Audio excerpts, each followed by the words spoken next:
Hi, class, and welcome to the first lesson in Math 1000. And this one is going to be like two parts because it's a kind of a review of parts of chapter 1 and parts of chapter 5. So it looks like it's 1 through 5, but it's actually 1 and 5. Okay, so what is the first idea? So you're starting this class, it's problem solving, and we have to give you, sorry, my coffee's going behind me, by the way. So we have to give you like kind of a general idea of how to solve a problem. Like these are logical things you probably already do, and you're like, oh, I get that, lady. But I want you to think through that process a little more with math so that when you're frustrated, you think about, okay, I just need to write down what I know from this problem, and it might help you go, oh, that's what I need to do. So this is the four-step process in problem solving, and it's Polias or Polias? I think Polias. Okay, four-step process. So the first thing is really to understand the problem. I'm pointing with the wrong mouse. I got to point with this mouse. So understand the problem. That is a big thing. You probably can't read it once and get the problem, or maybe you can. I'm not that good, so I can't. So I'm going to read the problem quick just for a general idea. And then I'm going to read the problem slower and actually think through what each number is meaning or like what its purpose is. So understand the problem. You're probably going to need to read it more than once. And this is where you might just want to write down what you're given. What was I given in this problem to help you with understanding? Part 2, I gave lots of thoughts on this one. Just pick a plan. Do I need to divide? Do I need to multiply? Wait, over here I want to subtract a number, and then I need to add a number, or whatever that is. I know the answer should be about 2. Like, think through, what is your answer going to look like? And here are a bunch of ways or things that you might have to do. So you might use inductive reasoning to look for a pattern. You might make a list or a table. You're going to estimate. You would say always estimate, like, what should my answer be if you can. Okay, use trial and error. Try some things, see if it works. Try to write it simpler. Make a chart or table. Feel like we already said that. Draw a drawing if it's something you could draw a drawing of. Relate the problem to something similar you've seen before to help you understand. Look for a catch or something that seems obvious. And eliminate any possibilities and use your common sense. Devise that plan, write that out. Now, carry out that plan. Whatever you thought you should do, now you got to do it. Then you need to also look back and check your answer. Okay, does your answer look like it solves this problem? If I'm figuring about how much I should charge per coffee at my new coffee shop and I got $1,000,000, I'm going to know something went wrong somewhere. Or maybe I got 0.004 or a negative number. That's wrong. I did something wrong somewhere. So always look back. This seems silly, but a lot of times in math, you get stuck and you just don't even know where to start or look. And you have to think about, okay, let me read the problem again. Let me write down what I know and then try to think of a plan and execute that plan. Okay, let's try that with this first example here. Okay, I'm grabbing my coffee.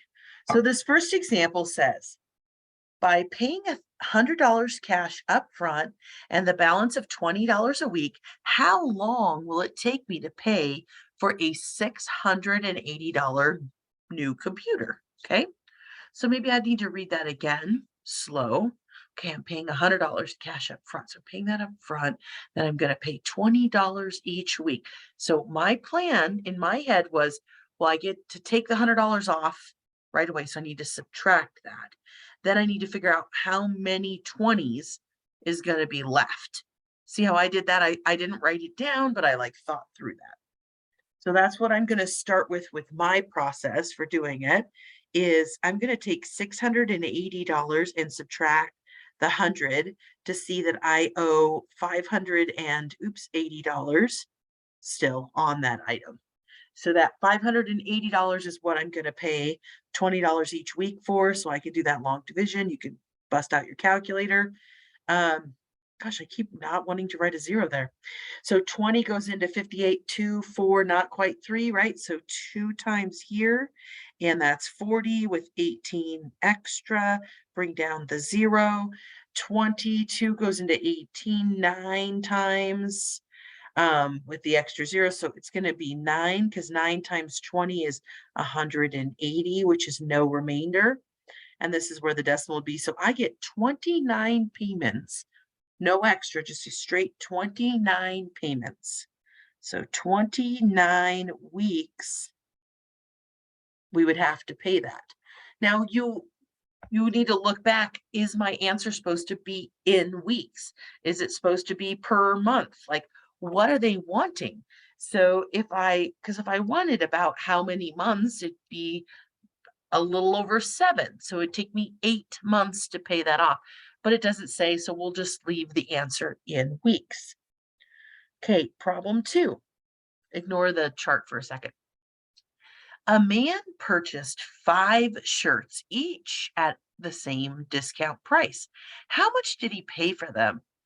Can you solve this problem with the given information?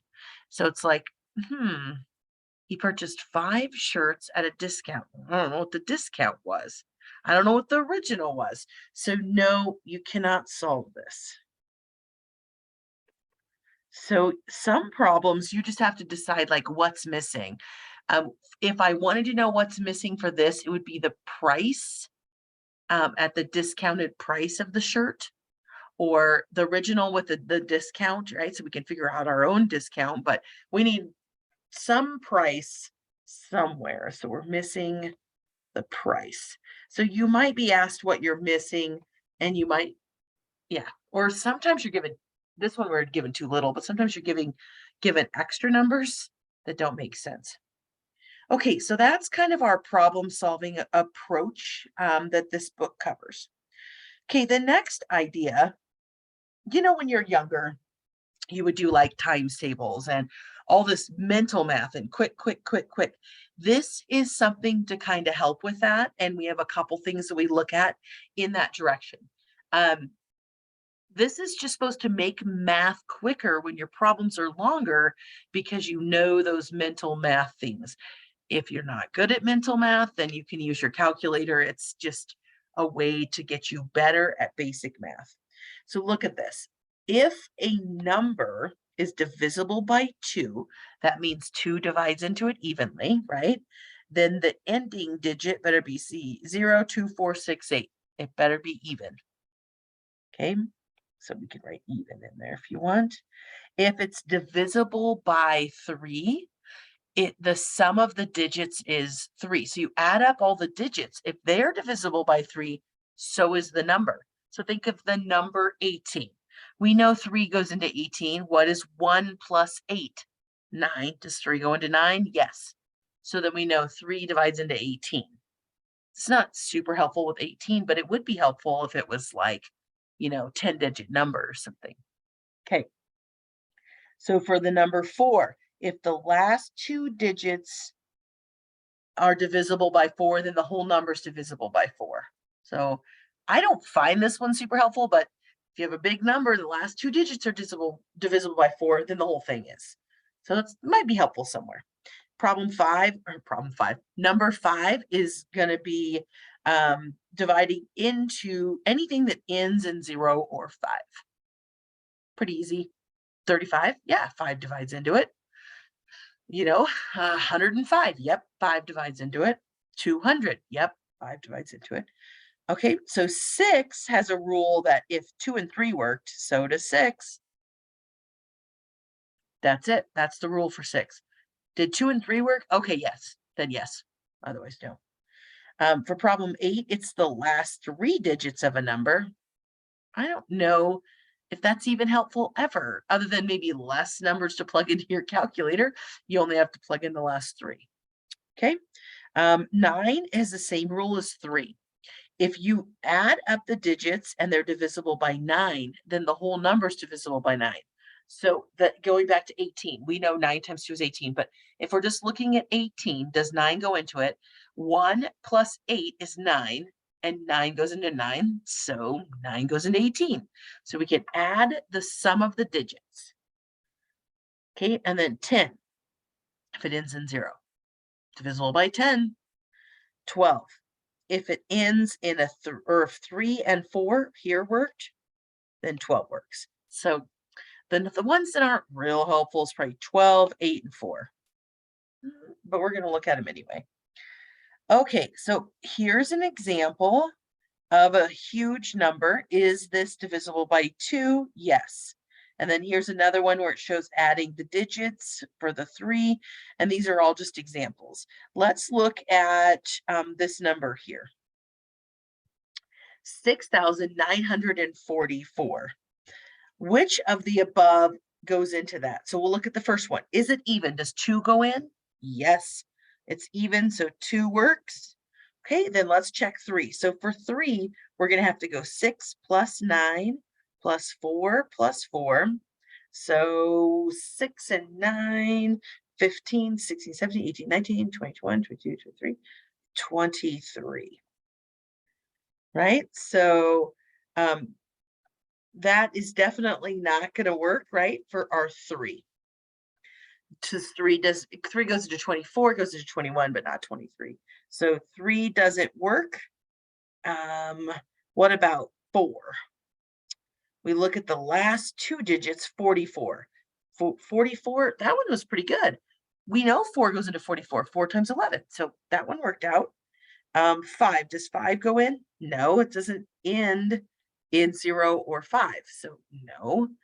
Does 6 work? Nope, because 2 and 3 aren't on our list. Does 8 work? I don't know. 944 divided by 8? Yeah, 8 works. That wasn't very helpful. Still had to use my calculator. Okay. 9.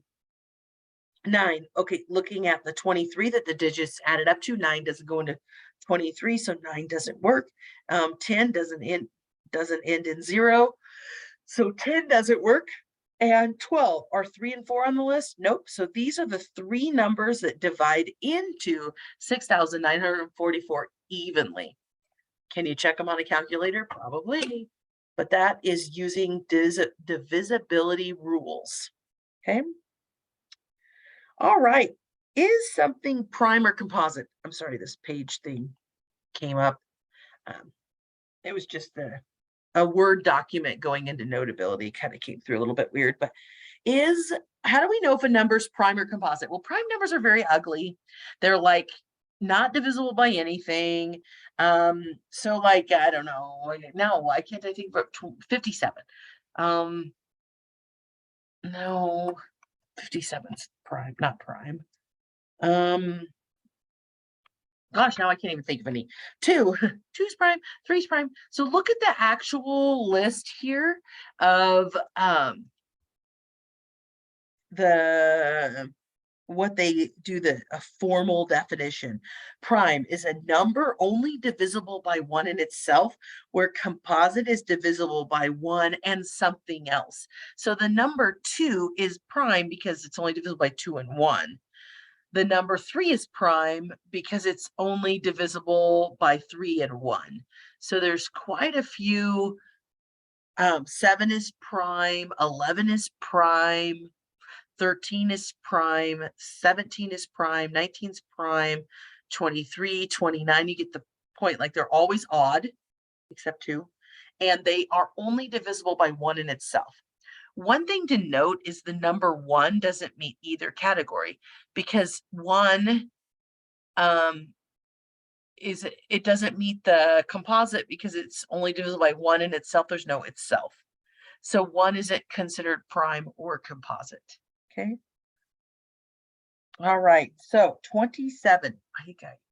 No, I don't think I said that one. Okay. Is 27 prime or composite? What divides into it? I just went 7 plus 2. Well, actually, I just knew 27, but what is 7 plus 2? It's 9. So 3 divides into this. So it has to be composite because I just listed a factor, 3. I don't care what the factor is, but 3 times 9 is 27. So anything you could think of that makes it not prime. Okay, problem 5. What divides into 13? 13 and 1, for sure. Anything else? No, then it's prime. Is 57 prime? 7, 8, 9, 10, 11, 12. So my logic went to just 3 divide into it because I know it does. So 5 plus 7 is 7, 8, 9, 10, 11, 12 is 12. 3 does go into 12. So 3 goes into 57. So it's composite. It's funny that I said 57 without realizing I had written 57 on there. So yeah, a couple numbers do divide into 57. Let me see here. Here's some other numbers that are prime according to the interwebs. 31, 37, 41, 43, 47, 53, 59, 61, 67, 71, 73, 79, 83, 89, and 97. Those are actually all the primes under 100. Okay, so just knowing if a number's prime or not. Then we go into prime factors of a number. So being able to break a number down into its primes, that helps with greatest common factor, getting a common denominator. It helps with factoring in algebra, not that we're doing algebra-based lots of stuff in this class, but it does help with that. So when I want to take a number and break it into what we call its prime factorization, what we're going to do is make a tree diagram with it until we have all the primes that make up that number. So I have 216 as my first number. And I think, well, what multiplies to 216? Goodness, I tried to make that better and I don't think it worked. So what multiplies? All I can think of right now is 2 times 108. So my logic just went to 2 goes into it. Now, is it 2 prime? Yeah, so that number's prime. So there's no more tree branches that I can make. 108 is not prime and it's even. So 2 goes into it. So 2 times 54. Okay, and then I think 54 divided by 2 is a 27. And I could circle these if I want and say like that branch is gone as low as it can. So 50, half of 54, 25, 6, 7, 27. And then the factors of 27, I'm just going to cross over into the next problem. It's fine. And then the factors of 27 are what? 3 times 9. And then the factors of 9 are 3 times 3. And then I've circled all of the ends, and now they're all prime. So we would list the prime factors as 2 times 2 times 2 times 3 times 3 times 3. Then I'm going to get out a calculator and double check. I could write this also as 2 to the third times 3 to the third. That's 2 different notations, right? Exponent notation and just multiplication notation. I don't really have one for that one, other one. So 3 to the third. And if I multiply this out, it better equal 216. Sorry, I keep yawning. Welcome to the first video, and I'm yawning. That's why I made a coffee. Okay, so if I multiply 2 times 2 times 2, I just did it to double check. 3 times 3 times 3 and multiply all those together, I do get 216. So prime factors multiply back to the number. So you should be double checking every single time whether that goes back to the number. So this is our answer here. So we're using trees to kind of get there. All right, let's look at 234. So again, I'm looking at half of 234 just for an easy way to break that up. So 2 times 117.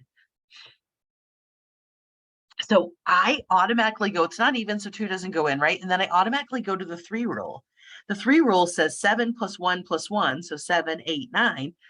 3 goes into this because 3 goes into the sum of the digits. So I'm going to do 117 divided by 3, and I get 39. So 3 times 39. And we know that's a prime, we know that's a prime. And then 39, 9, so we know 3 goes into 39, and it's going to go 13 times. So this one into 2, and 13 is a prime. So the prime factors on this one are 2 times 3 times 3 times 13. What can I do to double check that I did my prime factors right? I multiply it back together. So calculator, 2 times 3 times 3 times 13, and I get 234. Can I write this one in exponent form? Well, sure. I have one number that I can, right? The 3 squared, but that's it. So that's exponent form. Okay, so either answer is correct. All right, I got to erase this little piece right here, just so I have room. What if I want to now find the greatest common divisor factor, whatever you book calls it? I'm not sure. GCF is what I've always called it. And now I see the word divisor. I don't know.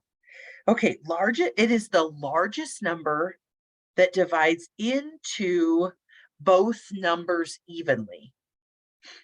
And here's my hint using prime factors. Find the common prime factors and multiply. So the biggest number, like if we keep all those same primes and multiply them together, then that's going to be the biggest number that will divide into both 54 and 108. So we're looking at the number that divides into both numbers evenly. So we're going to do our prime factors. So what divides into 54? I think 9. I don't know if you thought 9 times 6, but that's where my brain went. And then 3 times 3 is 9. And then 2 times 3 is 6. And these are all times. So all those at the bottom there are the prime factors. 3, 3, 2, 3. So I think we had 108 on, no, maybe we didn't. We had 108 on something, I thought, but so 108, I can go 2 times 54 because half of 108 is 54. And then 54 is then broken into the 9 times 6 again, and the 3 times 3, and the 2 times 3. And then we could bring this 2 down here if we want so that we can see those prime factors. And which ones do they have in common? They have, for a second, they have in common the 3, the 3, the 2, and the 3. But not 2 2s. So they have a 3, 3, 3, 3, 2, 2, 3, a 3. Okay, so what's in common? 3 times 3 times 2 times 3. We're going to multiply those together, and that's going to give us our solution. So 3 times 3 times 2 times 3 is going to give me 54. Does the number 54 divide into both? You might have seen it from being right here, but either way. Yes, and it is the biggest number that will divide into both 54 and 108. Now, could you have looked at it and maybe come up with a 54? Yes, there are other methods. This is using prime factors. What I love about prime factors is really it's anything you could think of for the trees. So the trees are pretty quick and easy to do. Okay, I know I wrote over the top of the next problem a little bit. That's what happens when you write with an Apple pen. Just take that off. It's good enough. Okay, least common multiple. So it's the lowest number that both of the numbers divide into. So I have two numbers that need to go into this number. So it better be equal to or bigger than my numbers. So it could be equal to one of them or bigger. So what number does both 20 and 15 go into? I don't know. Well, I do know, but we're going to still look. So this one says find your prime factors and find all your prime factors, but use the common ones, the ones in common only once. So let me show you that idea. So we have 15, which is 3 times 5 or 5 times 3, and that's it. We're done. The number 20 I think 5 times 4, but 4 is going to be 2 times 2. So you could bring down this 5, and these are your factors here and here. What do they have in common? They have 5 in common, and that's it. So when I go to write these down, you have to keep everything but the ones in common once. So I'm going to write the 3 down and then the 5, both from here. Then the next one, I already have 5, so then I include the 2 2s. And what these multiply, it better be bigger than 20, which is the biggest number. So 3 times 5 is 15, times 2 is going to give me 60. So 60 is the largest number that both of these numbers divide into evenly. LCM, least common multiple. All right. The next little piece here is absolute value. The absolute value has a symbol, right? And it has meaning, but it's just the distance something is from 0. The distance something is from 0. Absolute value. That means you can't be negative because distances are not negative. So if we look at this little diagram here, here's our absolute value symbol. And you got 2 options. It's either going to be positive or negative on that one, because no matter what you put in there, if it's negative or positive, it's going to get out A. Okay, so let's look at some problems with this. Absolute value of -2. How far away from 0 is -2? It's 2. Positive 2. Well, how far away from 0 is the absolute value of 6? It's still just 6. You don't make it negative. It's not opposite world. It is positive. Now, if you have something that makes you simplify a little, then you have to simplify before you take the absolute value. So I need to do 6 minus 8, which is the absolute value of -2. So now that it's just one number, I can take the absolute value. You cannot take the absolute value until you're down to one number in the symbols. Now I know that's just positive 2. Okay, absolute value of -2 is 2.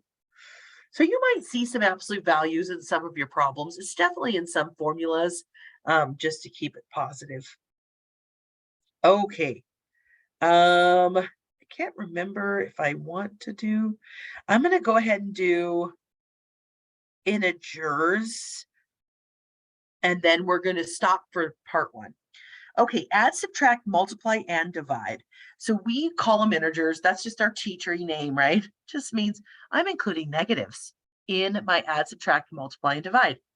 It is the quick answers, but sometimes this is what we mess up. So if we look at my little chart here, if you're adding 2 things together, right? I'm just adding 2 numbers. I could be adding a -8 plus a -10, or I could be adding 8 plus 10, or a -8 plus a positive 10. It doesn't matter. If they have the same sign, we add and keep the sign. So if they're both negative, you add the numbers and keep the sign. If they're both positive, you add the numbers and keep the sign. So adding, there we go. If the same sign, add them. Add the actual numbers, keep the sign. If they have a different sign, so one's negative, one's positive, or negative, positive, like the second bottom one here, then we have to actually subtract the numbers, but keep the sign of the biggest number. So you could think of this in terms of money if that helps you, but if I have -5 and I add it to a +9, think of each negative and positive is going to go to 0, right? So I would have 4 extra in the positive. So when I add these, I'm really subtracting the numbers and keeping the sign of the largest one. Okay, and I know, like, when I taught high school and junior high, I would draw like negatives 1, 2, 3, 4, 5, and then I would draw like 9 over here. 1, 2, 3, 4, 5, 6, 7, 8, 9. And what I would do is I would make the negative chips red, and I would think, okay, each combination of black and red goes to 0. So it's like this would go with this one would go away with that one, this one and this one, this one and this one, this one and this one. I have left 4 that are positive because their black was positive. So that's the idea of getting out this 4 here. Okay, so this obviously we're not gonna have little chips or anything in this class, but that's just a good way to think of it in your head. Like, I have so many positives, so many negatives. They're gonna like cancel each other out till I have 4 positives left. It could go the other way. So negative 13 and positive 8.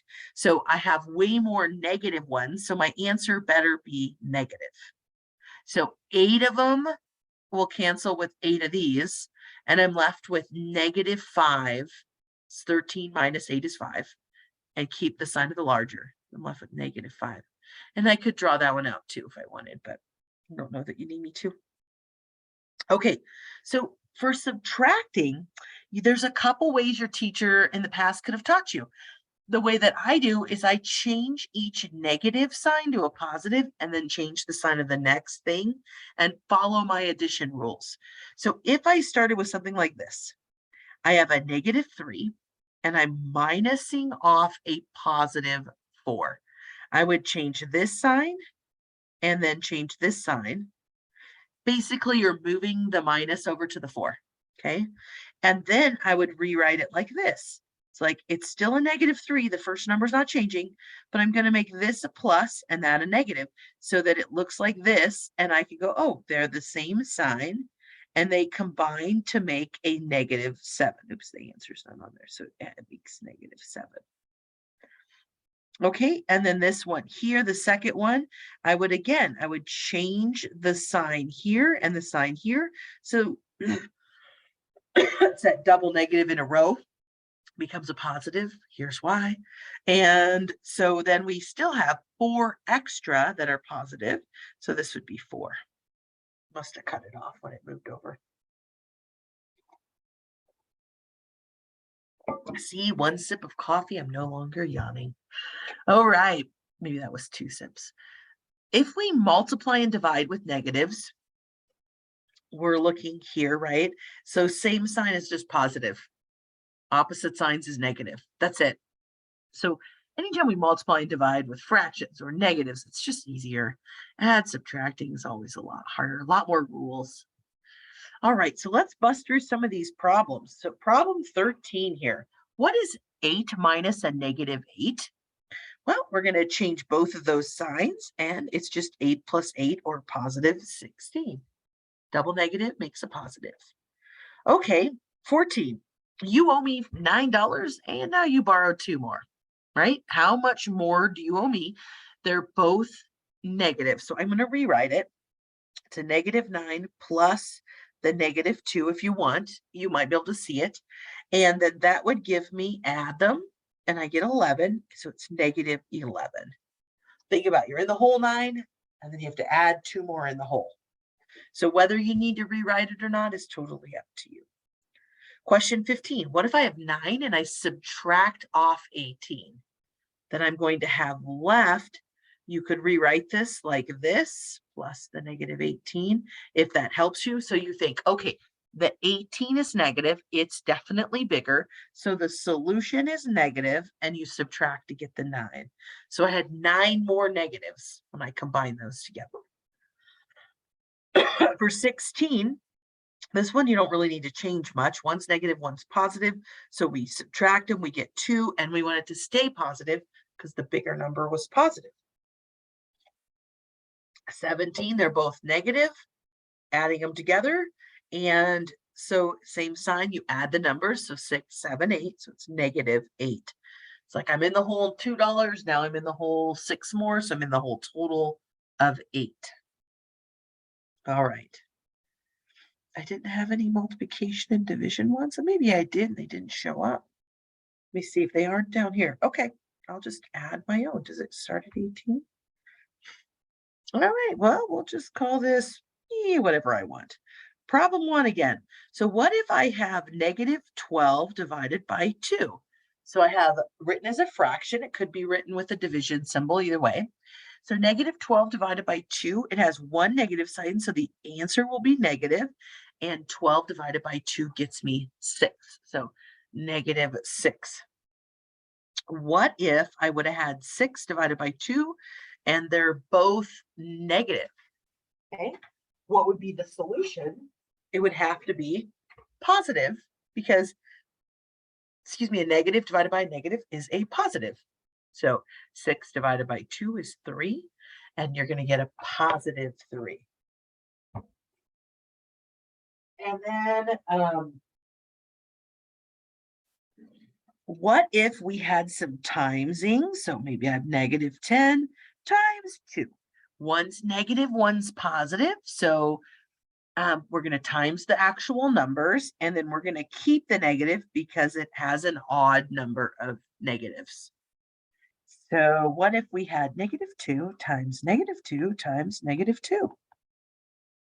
This is the same as negative 2 to the third, but what is negative 2 times negative 2 going to get us? Positive 4, because a negative times a negative. Then you times it by the last negative 2 there, and I'd get a negative 8. Okay, you had an odd number of negatives, so the answer will be negative. All right, that looks like a good place to stop, and we will finish up. Well, I'll probably make the recording right now, but we'll finish up next time.